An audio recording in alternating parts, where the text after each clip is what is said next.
Assalamualaikum warahmatullahi wabarakatuh. Waalaikumsalam warahmatullahi wabarakatuh. Bismillahi walhamdulillah. Wassalatu wassalamu ala sayyidina Rasulillah wa ala alihi wa sahbihi wa mawalah. La hawla wa la quwwata illa billah, amma ba'du. Saudara-saudara kaum muslimin yang berbahagia, di dalam kehidupan ini kita senantiasa mengambil iktibar, contoh dan teladan dari orang-orang sebelum kita. Itu sebabnya kepada baginda Nabi kita Muhammad sallallahu alaihi wasallam Allah Subhanahu wa taala menjelaskan cerita para nabi sebelum beliau dalam ayat "Tsumma naqussu 'alaika min amba'ir rusuli ma nusabbitu bihi fu'adak." Demikianlah kami ceritakan kepadamu wahai Muhammad sebagian dari kisah para rasul-rasul sebelum kamu yang dengan itu akan memperkuat hatimu, meneguhkan keyakinanmu dan memantapkan pendirianmu. Inilah manfaatnya belajar dari sejarah. Jadi jangankan kita, baginda Nabi sendiri pun oleh Allah Subhanahu wa taala diceritakan sejarah para nabi sebelum beliau yang dimusuhi oleh umatnya, yang dicaci maki oleh kaumnya, yang terusir dari kampung halamannya, bahkan sampai ada yang terbunuh oleh umatnya. Itu seluruhnya merupakan iktibar manusabbitu bihi fu'adak, untuk memantapkan langkahmu, meneguhkan keyakinanmu dan menguatkan pendirianmu menghadapi perjuangan ini. Sehubungan dengan itu, pada pertemuan kali ini Al-Fakir ingin menyampaikan satu cuplikan kecil dari kehidupan seorang sahabat utama baginda Nabi, yaitu Sayyidina Umar ibn al-Khattab radhiyallahu an. Beliau adalah Umar bin Khattab bin Nufail bin Abdul Uzza dari suku Quraisy golongan Bani Adi.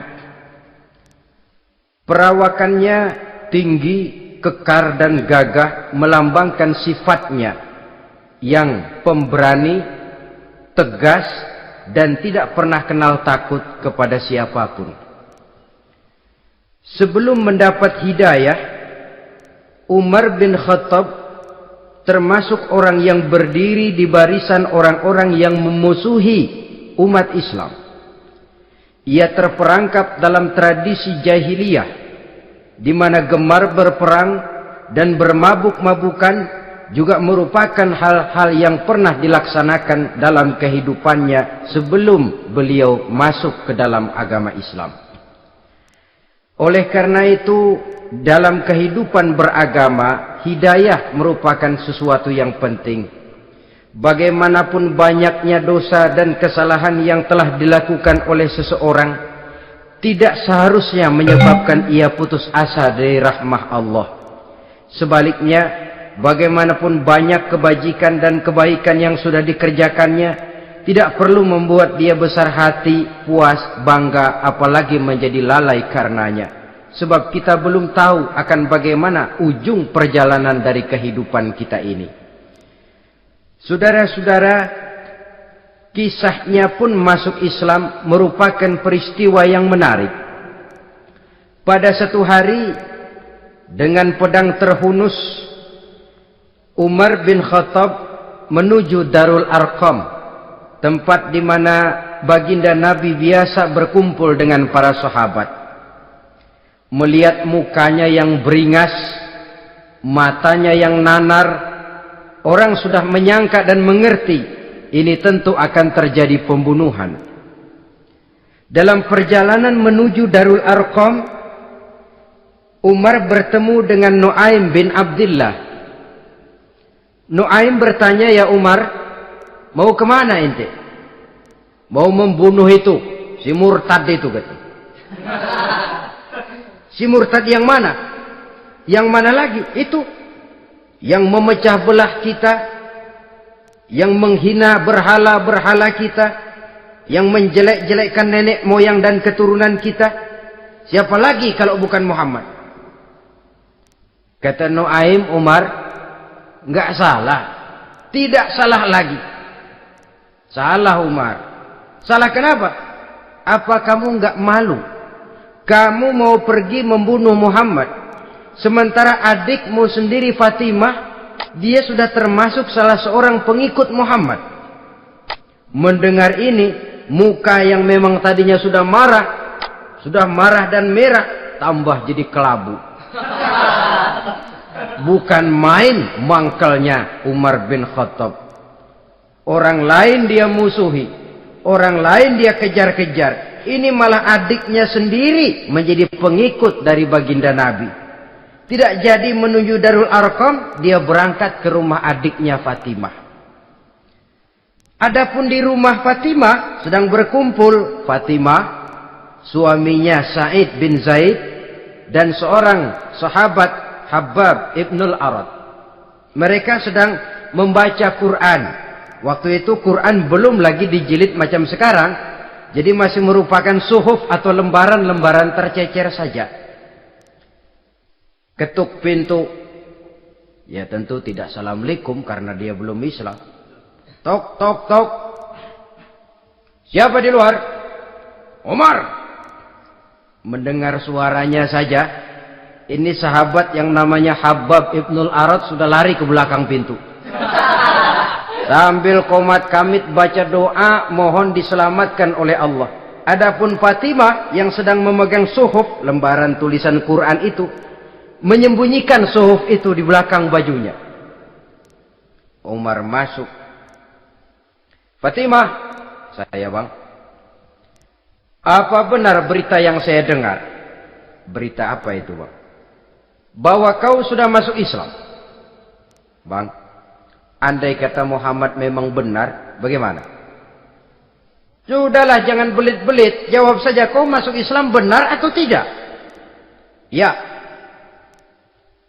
Saudara hadirin, begitu dikatakan iya, tangannya langsung melayang, menampar muka adiknya ini, sehingga mengalir darah dari hidungnya. Suaminya Sa'id bin Zaid yang mencoba melindungi istrinya, dipegang lehernya, dibanting, luki dadanya. Oh ini jawara ini.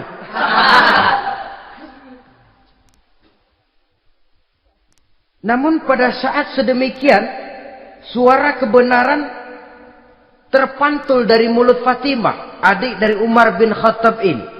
Umar, apakah engkau memukul orang yang bersaksi bahwa tidak ada Tuhan melainkan Allah dan Muhammad Rasulullah? Apakah engkau menganiaya seseorang yang terpanggil untuk mengikuti kebenaran? Manusia macam apa engkau, Umar?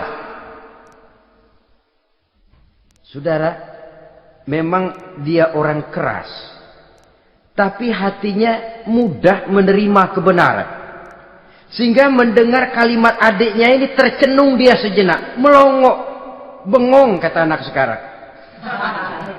Ini kalau tidak karena keyakinan yang mantap, tidak mungkin orang ini, anak adik saya ini bicara macam begini. Umar, mengapa engkau memukul orang yang bersaksi bahwa tidak ada Tuhan melainkan Allah dan Muhammad Rasulullah? Mengapa engkau pukul orang yang mengikuti kebenaran, menerima hidayah dari Allah? Begitu yakin dan mantapnya, walaupun di tengah satu hal yang sangat menakutkan. Siapa yang tidak takut orang Quraisy berhadapan dengan Umar bin Khattab yang dikenal sebagai singa padang pasir pada waktu itu? Malahan dia termasuk salah seorang jagoan di tradisi masyarakat jahiliyah itu. Ada satu pasar yang namanya pasar Ukaz. Tiap tahun di pasar itu diadakan pesta. Pertama pertandingan syair. Jadi penyair waktu itu jadi kebanggaan. Syair-syair yang menang itu digantung di dinding Ka'bah. Jadi setiap suku akan bangga kalau mempunyai ahli syair yang hebat. Nah, lalu diadakan juga lah perlombaan balap kuda, memanah, termasuk gulat. Lah Umar ini tiap kali pertarungan mesti menang. Belum pernah ada yang berhasil mengalahkan dia. Jawara. Saudara-saudara, mendengar adiknya begitu mantap hatinya, apalagi ketika adiknya berkata begitu, suhuf, lembaran yang disembunyikan di belakang bajunya tersembul. Apa yang kau sembunyikan di balik bajumu itu? Suhuf. Apa suhuf itu? Lembaran Al-Quran. Coba saya lihat. Enggak boleh. Kenapa? Kamu kotor. Orang kotor tidak boleh megang Quran. Saya mau lihat. Enggak boleh. Kalau kamu mau lihat, mandi dulu. Diturutinya permintaan adiknya itu. Lalu diambilnya suhuf tadi. Dia baca. Kebetulan ayat yang dibacanya, ayat pertama dari surah Toha, yang berlanjut dengan ayat 14 pada surah yang sama. Dia baca. Bismillahirrahmanirrahim. Toha. Ma anzalna ilaikal Qur'ana litashqa illa tazkiratan liman yakhsha. Taha, tidaklah aku turunkan Al-Quran ini untuk bikin sukar manusia, melainkan merupakan pengingat bagi orang-orang yang takut kepada Allah. Lalu pada ayat ke-14, Innani anallahu la ilaha illa ana fa'budni. Sesungguhnya akulah Allah, tidak ada Tuhan melainkan aku, maka hendaknya hanya kepadakulah kamu menyembah. Wa aqimis salata li dzikri, dirikanlah salat untuk mengingat aku. Innas sa'ata atiyatun akadu ukhfiha litujza kullu nafsin ma tas'a. Sesungguhnya kiamat itu pasti akan datang, yang sengaja waktunya kami tidak beritahukan kepada kamu semua, untuk kami balas setiap orang tentang apa saja yang telah mereka lakukan dalam kehidupan di dunia ini. Setelah membaca ayat ini, gemetar tangannya. Ah, ini sih nggak main-main ini. Ini belum pernah saya baca ajaran semacam ini. Tidak patut orang yang mempunyai kitab suci semacam ini dimusuhi. Ini sesuatu yang benar, tergetar jiwanya. Hei, Fatimah, Muhammad di mana Muhammad? Saya tidak akan memberitahu kepada kamu. Di mana? Saya tidak akan memberitahu. Lebih baik kau bunuh saya kalau memang maksudmu mau mencelakakan Muhammad. Sama sekali saya tidak akan mencelakakan dia, Fatimah. Kasih tahu saja, di mana dia? Darul Arqam. Bergegas dia menuju Darul Arqam. Di dalam Nabi memang sedang kumpul dengan para sahabat. Termasuk ada Sayyidina Hamzah yang juga terkenal jawara juga. Ketuk pintu. Ketuk pintu. Siapa di luar? Umar. Di dalam ini geger sebagian sahabat. Umar datang ini pasti bencana. Umar datang, wah, kalau istilah kampung, kerok dan urusan.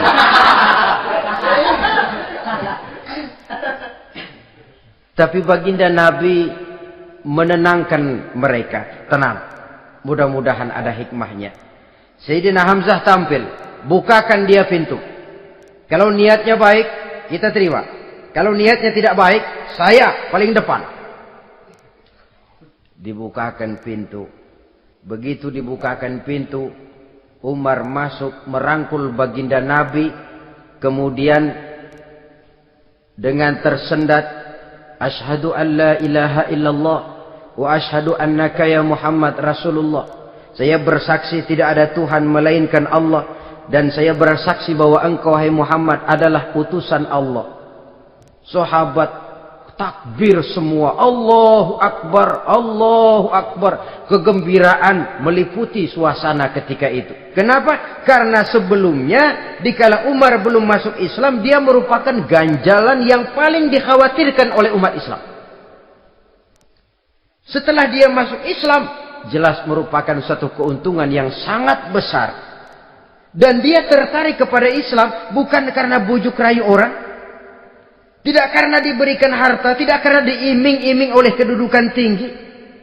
Tapi karena kebenaran, hidayah menembus hatinya melalui wasilah ayat dalam surah Thaha yang dibacanya melalui suhuf yang dipegang oleh adiknya tadi. Sejak saat itu berubah 180 derajat Umar bin Khattab radhiyallahu anhu. Tetapi tetap dengan sifatnya keras, tegas, dan tidak pernah kenal takut kepada siapapun.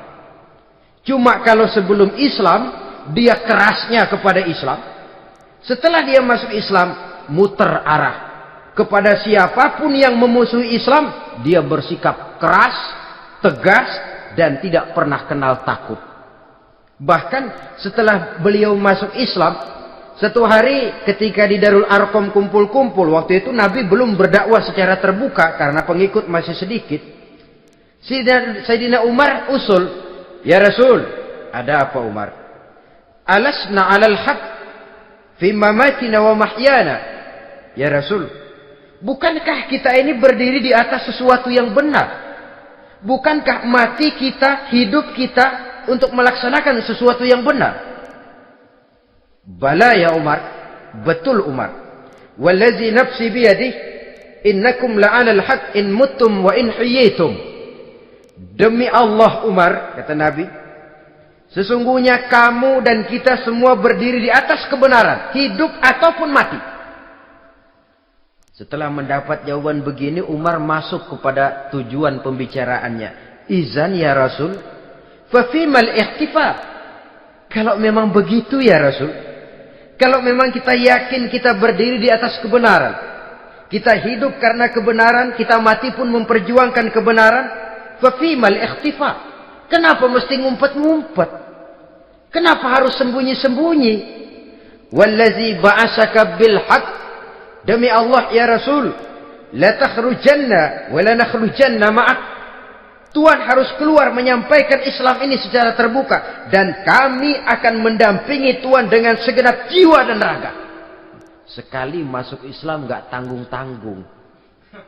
Yang kayak begini ini yang kita perlukan sekarang ini. Begitu masuk Islam gak tanggung seluruhnya, jiwa dan raganya masuk Islam. Beliau yang pertama kali mengajukan ide, kenapa harus dakwah sembunyi ya Rasul? Wong kita berdiri di atas kebenaran, memperjuangkan sesuatu yang hak. Kalau kita mati, kita pun mati membela kebenaran. Kenapa mesti fafimal ikhtifa? Kenapa harus sembunyi-sembunyi? Mulai sekarang mari keluar ya Rasul, saya akan dampingi Tuhan, nyawa taruhannya. Saudara hadirin yang saya hormati, selalu dia tempat-tempat yang pernah dia melaksanakan maksiat sebelum dia Islam, selalu dia kunjungi sampai dia berkata, tidak ada tempat yang pernah saya melakukan kesalahan sebelum saya Islam yang harus saya tutupi dengan kebajikan setelah saya Islam sekarang ini. Bahkan ada satu riwayat menjelaskan beliau itu yang tinggi badannya, kekar perawakannya, gemetar orang ngadepin dia. Tapi beliau sendiri sangat mudah gemetar kalau sudah mendengar ayat-ayat Allah. Sehingga ada satu riwayat menjelaskan Sayyidina Umar itu setelah masuk Islam, kalau sholat kadang-kadang bila menoleh ke kanan beliau senyum, bila menoleh ke kiri beliau menangis berurai air mata. Ada orang bertanya, ya Umar, kenapa menengok ke kanan kau senyum, ke kiri kau menangis? Itulah kalau saya ingat jahilnya saya sebelum Islam. Adapun bila saya menoleh ke arah sebelah kanan, saya tersenyum, teringat betapa dulu saya membuat berhala dari korma. Saya tumpuk-tumpuk, saya susun begitu.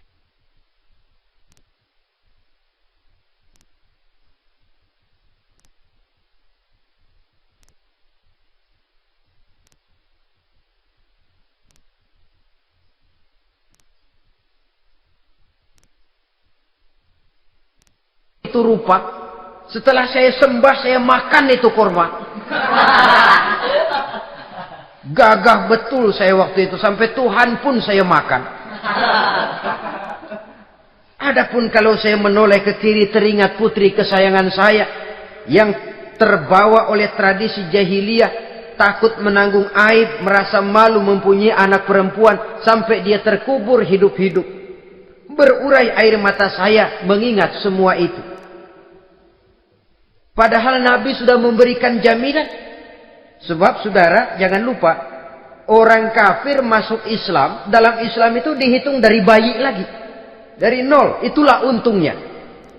Jadi misalnya sudah 60 tahun, dari kecil sampai 60 tahun kafir. Umur 61 masuk Islam.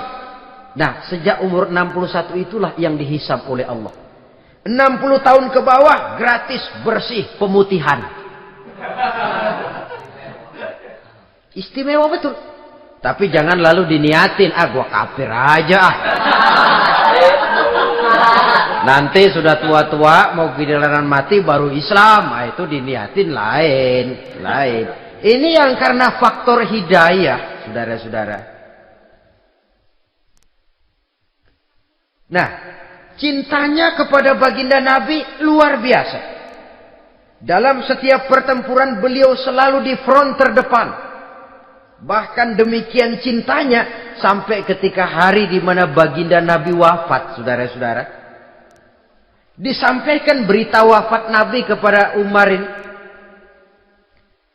Ya Umar, baginda Nabi sudah wafat. Kamu ngomong apa? Baginda Nabi sudah wafat. Bukan sedih, nyabut pedang, keluar matanya melotot. Siapa yang bilang Muhammad mati, saya tabas batang lehernya. Begitu cintanya beliau kepada baginda Nabi, sampai-sampai nggak menerima kalau Nabi wafat. Taruhlah nggak bisa mati bersamaan, bolehlah mati beriring-iring saja barangkali maksudnya. Saudara-saudara, cabut pedang, kelayaban kemana-mana. Ayo, siapa ngomong Muhammad mati, saya tabas batang lehernya. Sampai bertemu dengan Sayyidina Umar, Sayyidina Abu Bakar. Di tempat orang banyak, Sayyidina Abu Bakar yang bijaksana ini pidato. Ayuhan nas, man kana ya'budu Muhammadan fa inna Muhammadan qad mata wa man kana ya'budu Allah fa inna Allah hayyun la yamut. Wahai manusia, barang siapa yang menyembah Muhammad, maka Muhammad sudah mati. Tetapi barang siapa yang menyembah Allah, Allah akan hidup selamanya dan tidak akan pernah mati. Mendengar pidato ini, Sayyidina Umar sadar bahwa sebenarnya yang tidak bisa mati itu cuma Allah. Bagaimanapun agungnya baginda Nabi, besarnya baginda Nabi, tinggi akhlak budi pekertinya Nabi, cintanya beliau kepada Nabi, Nabi manusia. Dan manusia harus mati.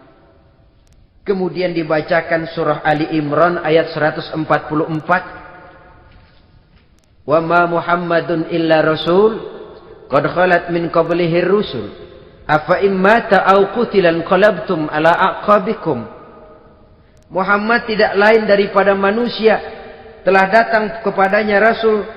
Apakah jika ia mati engkau kembali menjadi murtad atau mundur ke belakang? Mendengar ayat ini dibacakan, Sayyidina Umar sadar, berurai air matanya, menangis dalam kesedihannya. Ini cintanya yang demikian tinggi kepada baginda Rasulullah sallallahu alaihi wasallam. Begitulah seluruh kesalahan yang dia lakukan pada saat sebelum dia masuk Islam, berusaha dia tutupi dan dia tebus dengan segala kebaikan, pengabdian, perbuatan soleh setelah dia masuk Islam. Sehingga diajarkan oleh baginda Nabi, ittaqillaha haitsu ma kunta wa atbi'i sayyi'atal hasanata tamhuha wa khaliqin nasa bi khuluqin hasanin. Bertakwalah kamu kepada Allah, kata Nabi, dimanapun saja kamu berada. Jadi takwa tidak kenal tempat. Dimanapun saja kamu berada, bertakwalah kepada Allah. Di rumah takwa, di pasar takwa, di kantor takwa, di tengah orang banyak takwa, pada waktu sendirian takwa. Ittaqillaha haitsu ma kunta. Bertakwalah kau kepada Allah dimanapun saja kamu berada. Jangan takwa pakai tempat. Di masjid takwa, di kantor nyolong. Itu tidak haitsu makunta yang diajarkan oleh Nabi. Dimanapun kamu berada, bertakwalah kepada Allah. Wa atbi'i sayyi'atal hasanah tamhuha, dan iringi perbuatanmu yang salah dengan kebaikan. Jadi kalau satu saat terselip kita berbuat salah, cepat iringi dengan kebaikan, tamhuha, dengan harapan kebaikan yang kita kerjakan akan menutupi dosa yang terselip kita lakukan. Ngomongin orang, astagfirullahalazim, banyak istighfar. Istighfarnya mudah-mudahan bisa nutupin dosa karena ngomongin orang. Tapi jangan lalu tambah sulap. Ngomongin orang istighfar, terus ngomongin lagi istighfar lagi. Itu tentu tidak bisa dengan cara begitu. Barangkali terselip pernah mengambil harta orang tanpa alasan yang hak, imbangi dengan rajin sedekah misalnya. Barangkali pernah menyakiti hati orang, imbangi dengan perbuatan yang bisa menyenangkan hati orang lain. Itu namanya mengiringi perbuatan yang bersifat salah dengan kebajikan. Ini yang dilakukan oleh Sayyidina Umar. Setiap pelosok hampir dia datangi. Tempat-tempat di mana dia pernah melakukan kesalahan sebelum Islam, di sana dia tegakkan kebajikan dan kebaikan. Kegagahannya, keperkasaannya, keberaniannya sepenuhnya bulat-bulat sudah diwakafkan untuk kepentingan Islam. Saudara hadirin yang saya hormati, diperlukan orang-orang yang punya keberanian macam Sayyidina Umar. Berani karena panggilan hidayah, bukan berani babi. Babi berani juga babi, cuman nyeruduk. Artinya berani yang tanpa pertimbangan. Berani yang tanpa pertimbangan pada akhirnya akan menyulitkan kita sendiri.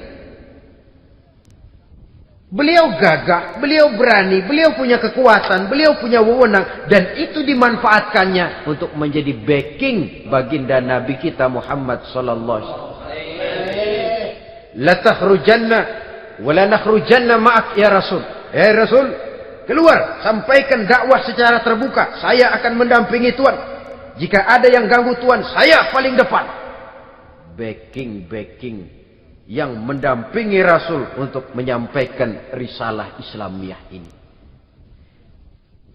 Saudara hadirin yang saya hormati, wa khaliqin nasa bi khuluqin hasanin, kata Nabi. Dan pergaulilah manusia dengan akhlak yang baik, karena dengan ini kau bisa mengambil hati orang. Dalam hadis lain katakan, innakum la tas'una an-nasa bi amwalikum walakin yas'uhum minkum bastul wajhi wa husnul khuluq. Kamu tidak akan bisa menyenangkan orang banyak dengan hartamu, tapi kamu bisa ambil hati mereka dengan budi pekerti yang luhur dan muka yang manis.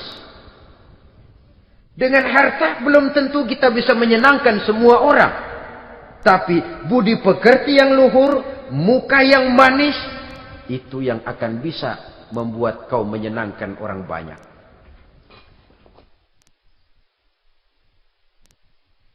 Setelah baginda Rasul wafat, pernah ketika berkumpul, Sayyidina Abu Bakar berkata kepada Sayyidina Umar, "Ya Umar, saya baiat kamu untuk menjadi khalifah." Jawab beliau, "Sayalah yang akan membaiat Tuan. Tapi Anda lebih utama dari saya Umar. Keutamaan saya akan saya berikan kepada Tuan untuk mendukung kekhalifahan Tuan." Di sini kelihatan wataknya yang tidak ambisius.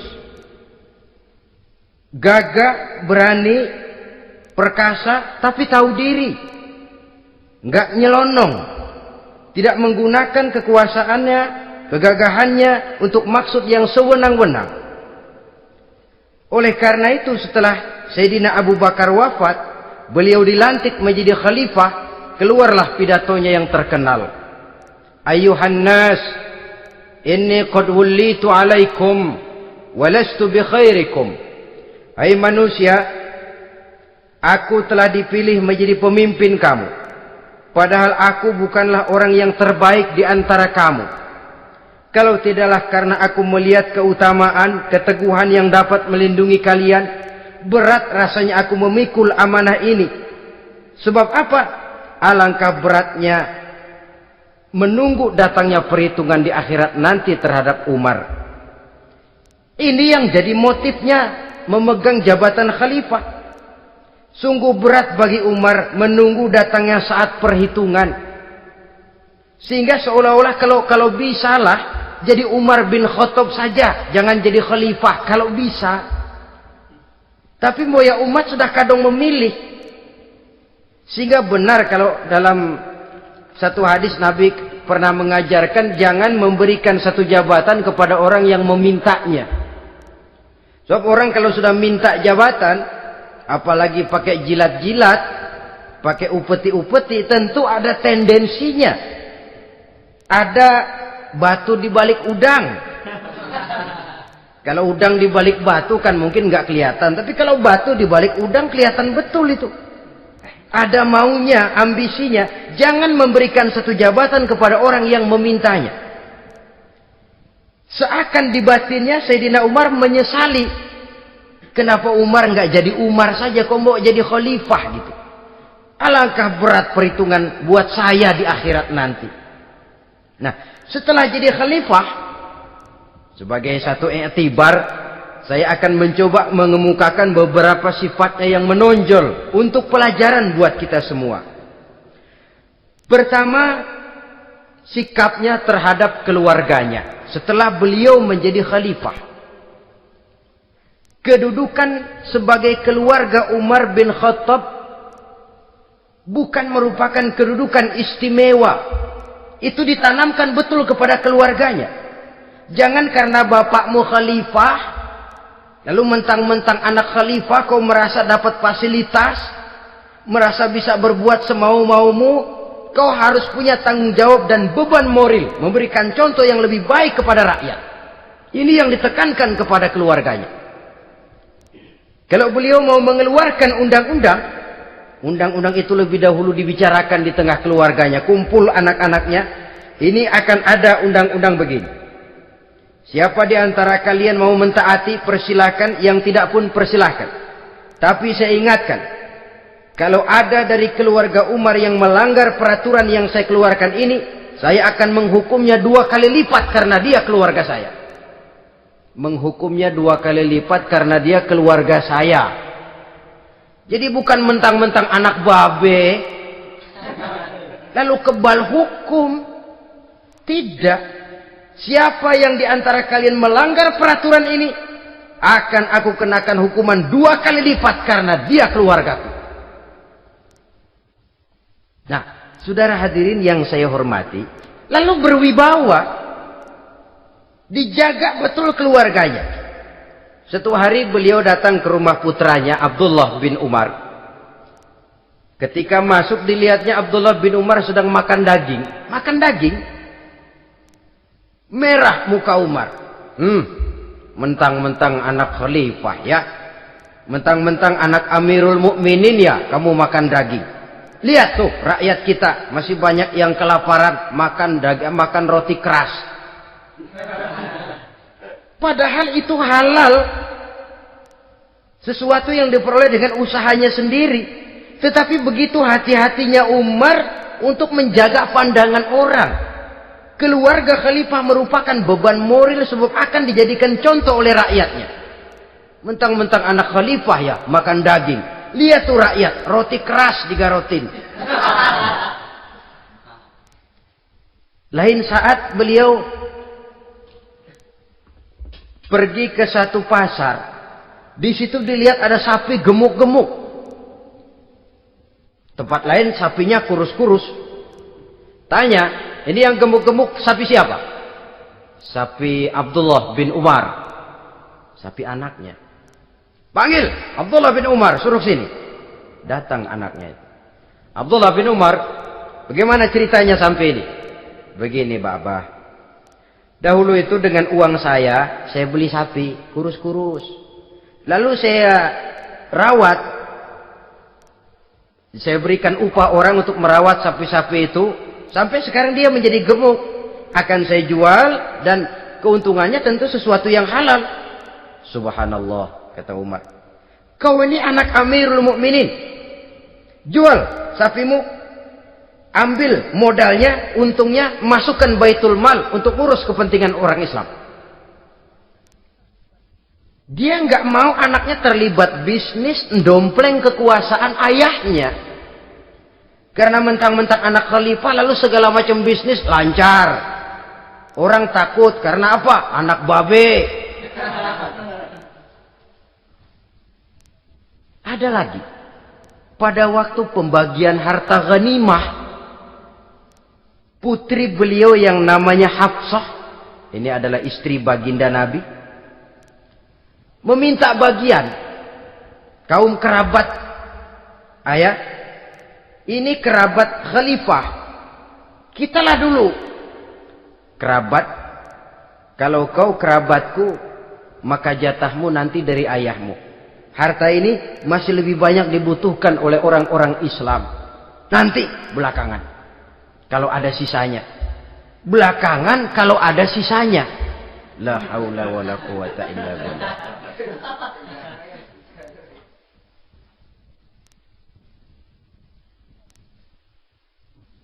Saudara hadirin, itu terhadap keluarganya.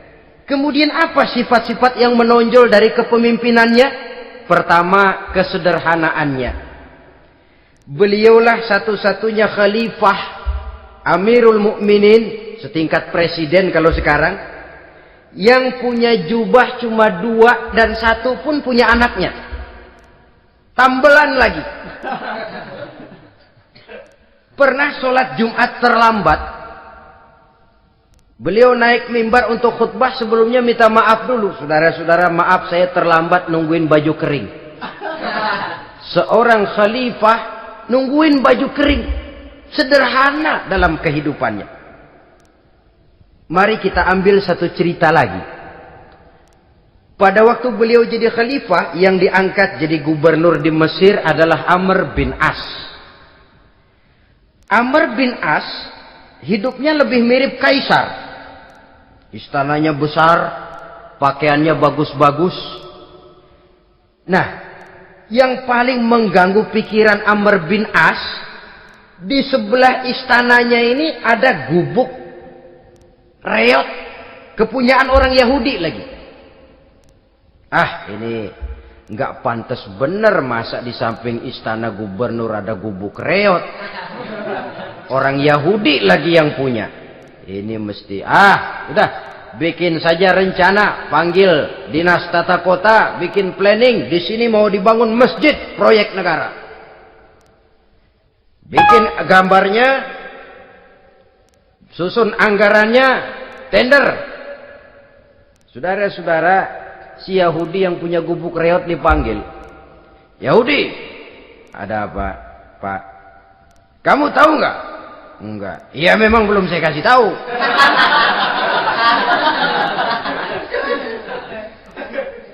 Ada apa, Pak? Itu kamu punya gubuk. Tahu? Kena proyek. Proyek apa, Pak? Kami mau bangun masjid besar di situ. Dan tidak sesuai ada gubuk reot di samping tempat gubernur. Jadi maksud Bapak, gubukmu, tanah-tanahnya mau saya bebaskan. Saya beli. Enggak mau, Pak. Saya enggak mau jual. Saya bayar 2 kali lipat. Enggak mau. 3 kali lipat. 6 kali lipat juga enggak mau, Pak. Saya dari muda peres keringat banting tulang cuma segitu-gitunya, Pak, tempat saya tinggal. Gubuk reot sama tanahnya sedikit. Makmur saya, Pak, cuma rumah sama sumur.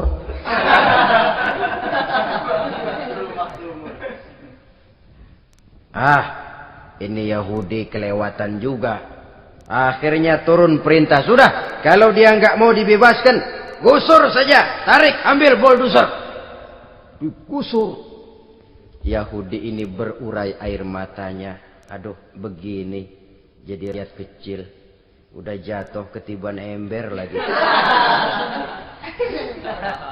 Tapi pikir-pikir Amr bin As kan bukan yang paling atas. Dia kan cuma pejabat, masih ada atasannya lagi. Lapor lapor. Yahudi ini berangkat ke Madinah. Bayangkan dari Mesir ke Madinah. Jalan.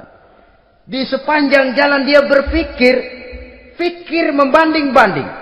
Kalau gubernurnya saja istananya begitu mewah, apalagi khalifahnya. Kalau gubernurnya galak main gusur, apalagi khalifahnya. Dan saya bukan orang Islam, apa dia lemin ngadu? Apa dapat tanggapan? Berangkat dia sambil harap-harap cemas. Sampai di pintu kota Madinah, dia temui orang lagi tidur di bawah pohon korma. Selamat siang, Pak. Ada apa? Pak. Apa? Mau lapor. Lapor apa? Bapak tahu Khalifah Umar bin Khattab? Tahu? Istananya di mana, Pak? Istananya di atas lumpur. Di atas lumpur. Di atas lumpur. Pengawalnya banyak, Pak. Banyak. Siapa, Pak? Yatim piatu, janda-janda tua, orang-orang miskin, orang-orang lemah, itu pengawalnya. Pakaian kebesarannya apa sutra apa, Pak? Pakaian kebesarannya malu dan takwa. Saya nggak ngerti, Pak. Itulah Umar bin Khattab. Lalu orangnya sekarang di mana, Pak? Di depan ente. Rupanya yang dia tanya itulah orangnya. Gemeter Yahudi ini, keringat bercucuran. Coba, istananya di atas lumpur. Sebab beliau berprinsip, bagaimana saya bisa menghayati nasib rakyat kalau saya tidak merasakan apa yang mereka rasakan? Bagaimana saya nggak bisa tahu sakitnya lapar kalau saya belum pernah kelaparan? Itu prinsipnya. Istananya di atas lumpur. Para pengawalnya yatim piatu, janda-janda tua, orang-orang miskin, orang-orang lemah dan tidak mampu. Dan pakaian kebesarannya malu dan takwa. Kamu dari mana? Dari Mesir, Pak. Ada apa? Mau laporan gubernur Bapak di Mesir yang namanya Amr bin As. Kenapa? Main gusur aja, Pak. Ceritanya? Iya, dia mau bangun masjid. Kebetulan di areal itu saya punya tanah sama gubuk segitu-gitunya. Saya nggak mau dibeli. Digusur, Pak. Saya mau mencari keadilan. Begini. Kamu lihat tempat sampah itu? Lihat. Di situ banyak tulang. Coba kamu ambil kemari satu. Tulang unta, bawa sini. Bingung Yahudi. Pak, saya kemari mau cari keadilan. Kalau tulang mah di Mesir juga banyak, Pak. Sudahlah, pokoknya kau ambil saja tulang itu. Dicoker-coker, dapat, dikasih. Tulang itu digaris lurus oleh Sidina Umar dengan ujung pedang. Red. Nah, nih, kau bawa kepada Amr bin As. Makin bingung itu Yahudi. Suruh bawa tulang cuman digaris. Nanti saya ngomong apa, Pak? Sudahlah, kasih saja. Pulang dia. Sampai di Mesir. Tuan Gubernur, ada apa? Saya baru menghadap khalifah. Kemudian beliau sampaikan ini, dikasih tulang. Amr bin As ngelihat tulang ada goresan lurus dengan ujung pedang, gemetar. Badannya keluar keringat dingin. Panggil kepala proyek. Proyek batal. Masjid nggak jadi didiriin. Itu gubuk Yahudi diriin lagi. Ini Yahudi makin bengong. Ini gubernur dapat tulang doang segitu takutnya.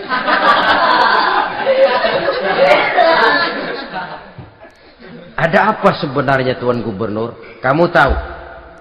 Ini nasihat pahit buat saya dari Amirul Mukminin Umar bin Khattab. Seolah-olah beliau bilang, "Hai Amr bin As, jangan mentang-mentang sedang berkuasa ya. Pada suatu saat kau akan jadi tulang-tulang kayak begini. Maka mumpung kamu masih hidup, dan berkuasa, berlaku lurus dan adillah kamu seperti lurusnya garis di atas tulang ini. Red. Lurus, adil, jangan bengkok. Sebab kalau kamu bengkok, nanti aku yang luruskan pakai pedangku. Siapa yang enggak ngeper digituin? Sampai akhirnya apa? Kata si Yahudi, Pak, kalau begitu Islam adil ya. Adil. Kalau gitu biarin dah, Pak. Tanah saya. Mau kamu jual? Bukan saya jual, Pak. Saya kasih aja dah. Campur gubuk-gubuknya. Ambil aja dah.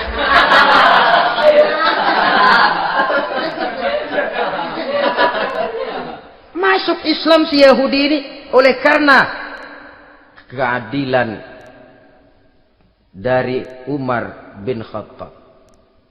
Begitulah kesederhanaan hidupnya. Sampai saudara, yang ironi betul,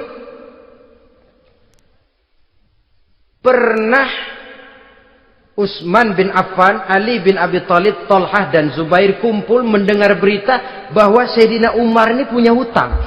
Bayangkan, seorang khalifah untuk melangsungkan hidupnya sampai punya hutang. Padahal Baitul Mal di bawah kekuasaannya. Berunding Utsman, Ali, Thalhah, Zubair. Kalau kita langsung ngomong sama Umar nggak enak dong, dia nggak bakalan terima. Lewat putrinya aja, Hafsah deh. Baik. Hafsah ngomong sama Umar, Abah, kenapa? Bagaimana kalau honor Abah ditambah, ditingkatkan supaya hutang bisa ketutup? Hafsah, saya Abah. Siapa yang nyuruh kamu ngomong begitu? Enggak ada. Ada. Saya tahu ada ini. Kalau enggak ada kamu enggak mungkin ngomong begitu. Tapi orangnya kalau saya tuntut mereka mungkin enggak mau. Sekarang saya mau tanya Hafsah, kau kan istri Rasul, betul? Nah, saya mau tanya, suamimu makanannya apa? Daging? Bukan. Roti. Tempat tidurnya kasur empuk? Bukan. Kain kasar yang kalau musim panas kami bentangkan, kalau musim dingin separuh buat tidur, separuh buat selimut. Pakaian yang dibelikan untukmu berapa banyaknya? Cuma 2. Nah, itu guru saya. Orang yang paling saya cintai. Dan itu yang saya ikuti. Bahkan setelah beliau wafat, Sayyidina Umar ini, hutangnya ditanggungkan kepada anaknya Abdullah bin Umar. Dan itu pun dilunasi dengan menjual rumahnya. Sehingga rumahnya itu disebut Darul Qadha. Rumah bayar hutang. Begitu kesederhanaannya. Jadi nggak pakai aji mumpung jadi khalifah lalu kayak ikan gurita, tangan yang mana aja megang. Itu kan mental monyet. Monyet itu kan begitu. Tangan megang kiri kanan, mulut ngawal, kaki megang, temennya dikasih masih ngerampas juga. Monyet rakus betul itu. Itu kesederhanaannya. Kenapa kesederhanaan ini timbul? Karena sikap zuhudnya. Zuhud itu tarkud dunia li ajlil akhirah. Orang yang mengambil dunia hanya yang diperlukan dengan lebih mengutamakan kehidupan akhirat. Watak zuhudnya yang sangat menonjol. Dialah pahlawan yang paling berani di medan perang. Dialah imam yang paling khusyuk di masjid. Dan tidak jarang kalau sholat sendiri, begitu membaca ayat yang menceritakan neraka, nangis berurai air matanya. Saudara hadirin ma'asyiral muslimin rahimakumullah. Jadi kesederhanaan dan kezuhudan ini bukan lewat teori disampaikan oleh Umar. Bukan lewat penataran seluruh aparat. Tidak. Lewat contoh konkret. Inilah saya. Contoh sederhana dan zuhud. Bagaimana saya akan bisa merasakan penderitaan kalau saya sendiri tidak pernah menderita. Bagaimana saya akan tahu sakitnya lapar kalau saya belum pernah kelaparan. Maka tanpa penataran, tanpa upgrading segala macam, berhasil karena prinsip keteladanan. Beliau jadi contoh utama. Dan sumber utamanya tentu tidak lain karena contoh dari baginda Nabi besar Muhammad sallallahu alaihi wasallam. 2, sederhana, yang kedua zuhud. Yang ketiga, sifat yang menonjol dari kekhalifahannya adalah adil. Kalau sudah bicara soal hukum, dia tidak pernah kenal kompromi. adalah seorang pemuka Nasrani masuk Islam. Namanya Jabalah bin Aiham. Ketika dia bikin haji, kain ihramnya keinjak orang Arab yang hitam. Badui. Jengkel. Dia merasa bekas tokoh. Enak aja nih orang udah jelek nginjak lagi. Ditempeleng orang tadi. Orang ini lapor kepada Umar. Panggil Jabalah bin Aiham. Panggil. Kau ditampar? Betul Khalifah. Tampar dia. Tampar lagi. Dipukul orang itu. Di depan Sayyidina Umar. Jadi tidak karena kau ini bekas kepala suku, kau ini bekas orang terhormat, lalu ada kebijaksanaan yang tidak bijaksana. Kebijaksanaan yang akhirnya jadi tidak bijaksana. Dan itu memang sudah dimulai dengan memblokir keluarganya. Tidak satu keluarganya pun yang boleh mempunyai perasaan bahwa menjadi keluarga khalifah merupakan fasilitas dan keuntungan. Kau jangan makan di atas punggungku. Kau jangan menikmati fasilitas di atas keringatku. Dan tidak ada keinginan mewariskan jabatan khalifah kepada anak-anaknya. Pernah beliau musyawarah. Saya bingung. Kenapa khalifah? Gubernur Kufah ini sulit nyari orang. Diangkat yang lemah, rakyat ngeluh. Diangkat yang keras, rakyat juga ngeluh. Ada calon khalifah. Kalau ini mah nggak salah lagi nih buat gubernur Kufah. Siapa? Abdullah bin Umar. Anak beliau sendiri. Melotot matanya. Jangan macam-macam kau. Cukup satu orang Umar memegang jabatan ini. Kalau berhasil, kami keluarga Umar sudah merasakannya. Kalau gagal, cukup kegagalan seorang Umar. Tidak berusaha mengorbitkan anaknya. Wah, anak babeh diangkat jadi ano. Tidak, malah diblokir. Cari yang lain.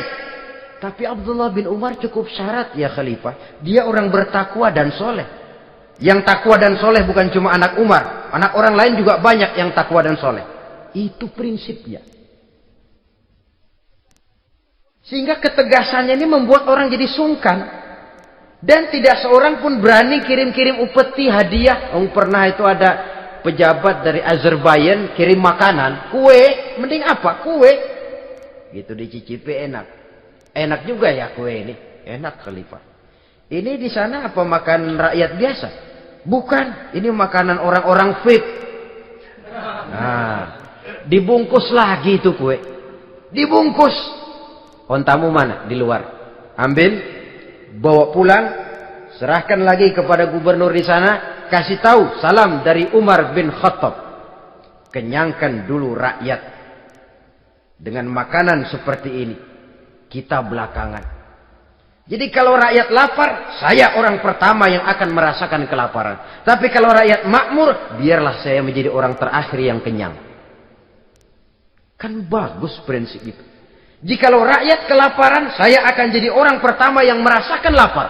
Tapi kalau rakyat makmur, biar saya jadi orang terakhir yang kenyang. Jangan dibalik. Pada saat rakyat kelaparan, dia kekenyangan. Dan selanjutnya, sikap keadilannya ini, saudara-saudara, menyebabkan hukum lalu jadi berwibawa. Pernah, beliau jalan-jalan di lorong kota Madinah. Di tempat yang namanya Harah bersama Aslam.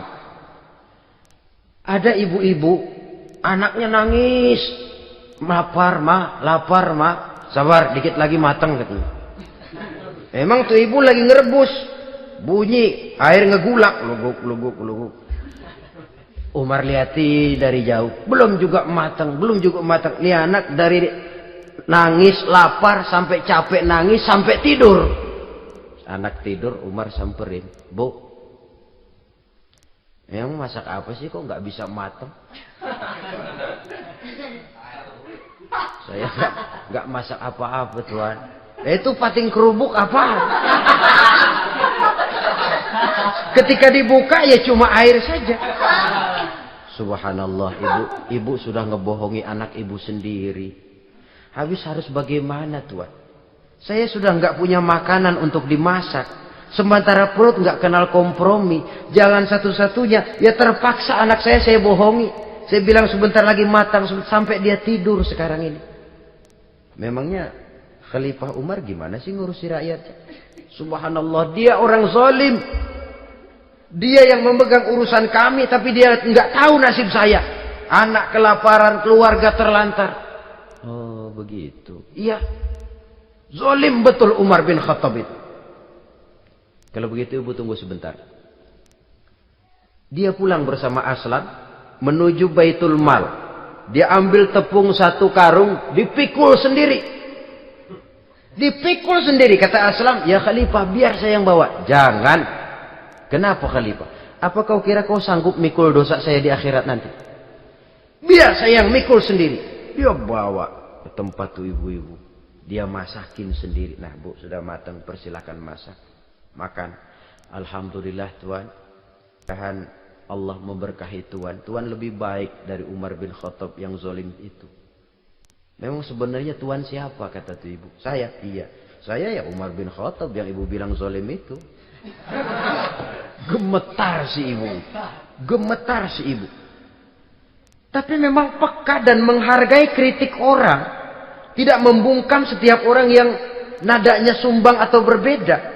Kadang beliau berkata, saya khawatir karena orang terlalu segan dengan saya lalu nggak ada yang berani negor kalau saya salah. Kan begitu biasanya. Karena sudah terlalu segan lalu semuanya orang mau diaminin saja.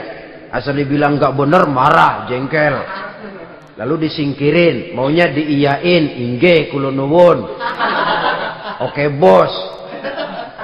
Beliau bilang saya khawatir kalau tidak ada orang yang mau menegur kesalahan saya jika saya terlanjur nanti. Tahu-tahu muncul orang. Demi Allah, saya akan menegur Tuhan dengan pedang saya ini. Cerah mukanya, senyum bibirnya. Alhamdulillah, anak muda, saya memerlukan orang macam kau. Yang berani berkata ya terhadap yang benar dan tidak terhadap yang tidak benar, apa dan bagaimanapun resikonya.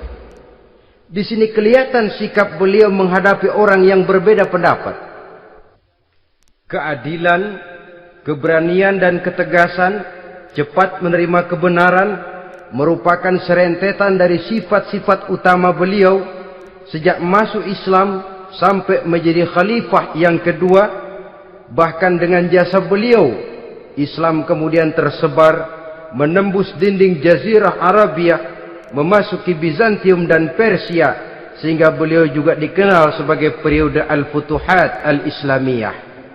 Nah, saudara-saudara, inilah cuplikan kecil dari kehidupan seorang agung dan besar yang memang sangat terbatas kata-kata untuk melukiskan kebesaran itu. Namun yang secuplik ini mudah-mudahan menjadi sumbangan moral dalam rangka kita memperbaiki diri menuju kehidupan yang lebih baik. Terima kasih banyak atas segala perhatian. Mohon maaf atas segala kekurangan. Usikum wa nafsi bitaqwallah. Wassalamualaikum warahmatullahi wabarakatuh.